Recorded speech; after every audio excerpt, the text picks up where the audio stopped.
Welcome back to my channel পূজার lifestyle. সবাই কেমন আছো? আশা করি খুব ভালো আছো। আমরাও কিন্তু খুব ভালো আছি। তো এটা কিন্তু আমরা একদিন ঘুরতে বেরিয়েছিলাম, সেটা অলরেডি তোমরা রিলস শর্টস সমস্ত কিছুই তোমরা দেখেই নিয়েছো। তো ব্লগটা আমি আজকে এডিট করছি। তো বাড়ি থেকে বেরিয়ে একদম হাইওয়ে ধরে কিন্তু আমরা বেরিয়ে গেছি সোজা। এখন আগে যাব পেট্রোল ভরতে, কারণ গাড়িতে যদি তেল না ভরি তো গাড়িটা চলবে কী করে বলো। তো এখানে চলে আসলাম আমরা গাড়িতে তেল ভরতে। তেলটা ভরে এই যে আমরা ম্যাপ অন করে নিয়েছি, এবার চললাম দুজন মিলে। চলো কোথায় যাচ্ছি আর কেমন জায়গাটা তোমাদেরকে আমি এখানে আগে বলে দিই। এটা হচ্ছে তোমার আমরা ব্যারাকপুর ওয়ারলেস মোড় থেকে যেতে হয়। এটা হচ্ছে অ্যাকচুয়ালি বারাসাতের দিকে পড়ে। এটা বর্তিবিল কিন্তু আমাদের শ্যামনগরেও আছে, কিন্তু ওই বর্তিবিল কিন্তু এটা নয়। যারা মনে করছো শ্যামনগরের বর্তিবিল, না, এটা হচ্ছে বারাসাতের বর্তিবিল। শ্যামনগরের বর্তিবিল এত সুন্দর নয়। তো যাই হোক, এই কথা বলতে বলতে কিন্তু আমরা চলে আসলাম পুরো রাস্তা ধরে। এবার বর্তিবিলের রাস্তায় কিন্তু আমরা অলমোস্ট ঢুকে গেছি। কিন্তু বিশ্বাস করো, আমরা এর আগেও এখানে গেছিলাম, কিন্তু এই সিজনটা সবচেয়ে বেশি ভালো সিজন থাকে এটা। যেহেতু যেখানটা আমরা নৌকো চড়ছি ওটা কিন্তু অ্যাকচুয়ালি জলা জায়গা, ওটা অ্যাকচুয়ালি ওই জমিটাতে চাষ হয় খরার সময়, কিন্তু এখন যেহেতু বর্ষাকাল তাই জল জমে যায়। আর জলটা কিন্তু খুবই সামান্য জল ওখানে থাকে, আর সেই জলেই কিন্তু নৌকো চালানো হয়।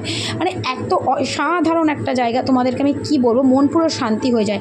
দেখতেই পাচ্ছ পুরো ধুধু ফাঁকা জায়গা।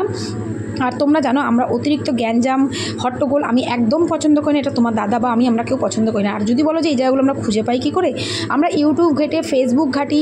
তো যখনই দেখি কোথাও কোনো নতুন রেস্টুরেন্ট বা কোনো নতুন চায়ের ধাবা বা কোনো এই ছোটোখাটো একটু ঘোরার জায়গা যেখানে আমাদের বাজেটের মধ্যে আমরা করতে পারি, তো সেরকম জায়গায় আমরা কিন্তু চলে যাই। দেখো কি সুন্দর জায়গাটা, দুধারে পাট মাছ। এই ভিডিওটা যদি কেউ সামনে থেকে একটু করতে পারতো আমাদের, কিন্তু কী করবো, আমরা তো দুজনের সাথেই, আমাদের সামনে থেকে ভিডিও করার মতন তো কেউ নেই।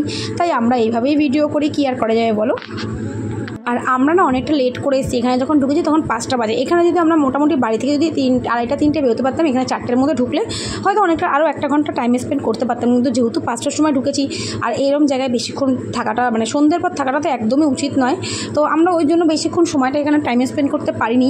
কিন্তু খুব ইচ্ছা আছে নেক্সট টাইম আবার যাবো। ঠিক এই মানে পুজোর আগে আবার একবার যাওয়ার ইচ্ছা আছে, যদি পসিবল হয়তো, কারণ কাশ ফুলগুলো এই মুহূর্তটাই ভালো পাওয়া যায়। আর শাপলা ফুলগুলো বেশ সুন্দর লাগে।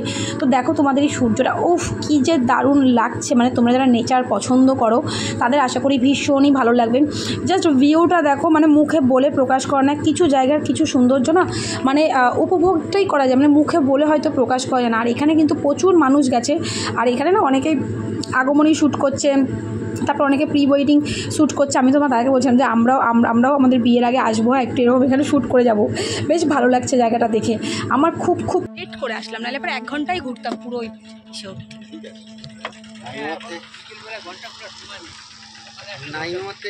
হ্যাঁ হ্যাঁ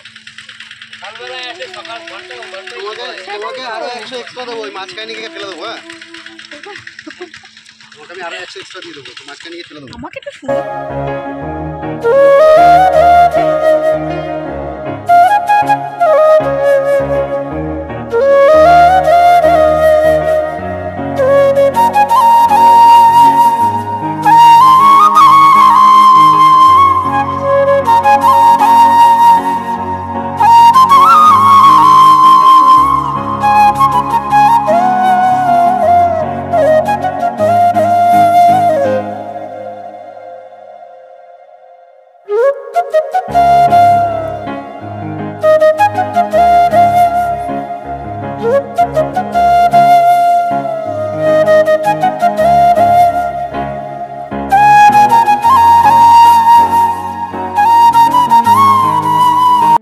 এত সুন্দর মুহূর্তগুলো যদি আজকে ফোনে ক্যাপচার না করি আর কবে করবো বলো তো।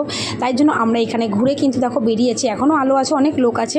আর এখানে খাওয়ার সেরকম তুমি দোকানপাট পাবে না, 2-1টা তোমার ওই মানে গ্রামের লোকেরাই দোকান দিয়েছে, ওই চা কফি একটু পাস্তা ম্যাগি এইসবের জন্য। বাকি আমরা কিন্তু এখানে কিছু খাওয়ার মতন কিছুই খাইনি। আমরা এখান থেকে ঘুরে আমরা সোজা বেরিয়ে গেছি। এখান থেকে প্রায় 20-25 মিনিট দূরে ছিল দিবাপি। তো আমরা সেখানেই চলে গেছি দুজন মিলে, যে না আমরা এখানে খাবো না, একদম দিবাপিতে গিয়েই খাবো। তো চলো আমরা কিন্তু এখন সোজা খেতে যাবো, বহুত জোর খিদে পেয়েছে। তো এই দেখো বেলায় কিন্তু অন্ধকার নেমে এসছে। আর আকাশের মানে আকাশটা কি সুন্দর লাগছে, শুধু দেখো তোমার দাদাকে আমি বলছিলাম যে দেখো আকাশটা কি অসাধারণ লাগছে, মানে পুরো নীল। আমি কিন্তু এখানে কোনো ইরিট চাপাইনি, কিচ্ছু না, কিন্তু দেখো আকাশটা কত সুন্দর লাগছে, দারুণ লাগছিল। আর ওর তো কাজই তাই ক্যামেরার সামনে আসলে চুল ঠিক করতে দাঁড়িয়ে যাবে। তো চলো আমরা এবার যাই ভেতরে গিয়ে বসি। আর আমি ফার্স্ট টাইম দিবাপিতে আসলাম, তো এখানকার খাওয়ারের বিরিয়ানি ব্যাপারটা তোমাদেরকে আমি লাইভে এর আগেও বলেছি, আমার খুব একটা বেটার লাগেনি। এর চেয়ে আমার কাছে দাদা বৌদি বেটার লেগেছে, জানি না এক একজনের মুখের টেস্ট হয়তো এক এক রকম, আমার মুখের টেস্ট হয়তো এরকম। তো এখান থেকে কিন্তু আমরা বিরিয়ানিটা খাবো, খেয়ে কিন্তু বেরিয়ে যাবো। তো আমরা এখান থেকে নিয়েছিলাম মাটন বিরিয়ানি আর একটা ফিশ কাটলেট। তো এই খেয়েছিলাম দুজন মিলে, খেয়ে মানে আমার পেটের অবস্থা পুরো বাজে হয়ে গেছিলো। আর মাটন পিসগুলো বিশ্বাস করো সেই লেভেলের মাটন পিসগুলো দিয়েছে, অনেক বড় বড়, মানে খেয়ে ছাড়ানো যায় না গো অত বড় বড় মাটন পিস।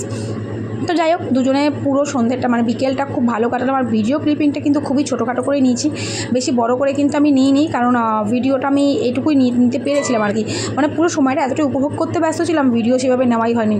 আর এই যে দেখো মাটন পিসটা যথেষ্ট ভালো ছিল। তো যাই হোক এখান থেকে দুজন মিলে মাটন বিরিয়ানি খেয়ে আমরা কিন্তু বেরিয়ে যাব সোজা বাড়ির উদ্দেশ্যে। এবার এখান থেকে আমরা বাড়ি গিয়ে, আমি আর রাতে কিছু খাইনি, তারপর তোমার দাদা বাড়ি চলে গেলো। এই যে আমাদের বেরিয়ে গেছি, ওখানে উনি এবার গাড়ি করবে, হেলমেট পরবো, আমরা দুজন মিলে চলে যাব, ব্যাস। তো আমাদের আজকের এই ব্লগটা তোমাদের কেমন লাগলো অবশ্যই কিন্তু কমেন্টের মধ্যে জানিও। আর এই যে রাস্তা লং ড্রাইভ ভাবো কেমন লাগে। আর আমার বাড়ি থেকে এই জায়গাটা যেখানে গেছিলাম ওখানটা যেতে প্রায় 45 মিনিট লাগে। তো চলো আজকের ব্লগটা আমি এখানেই এন্ড করছি।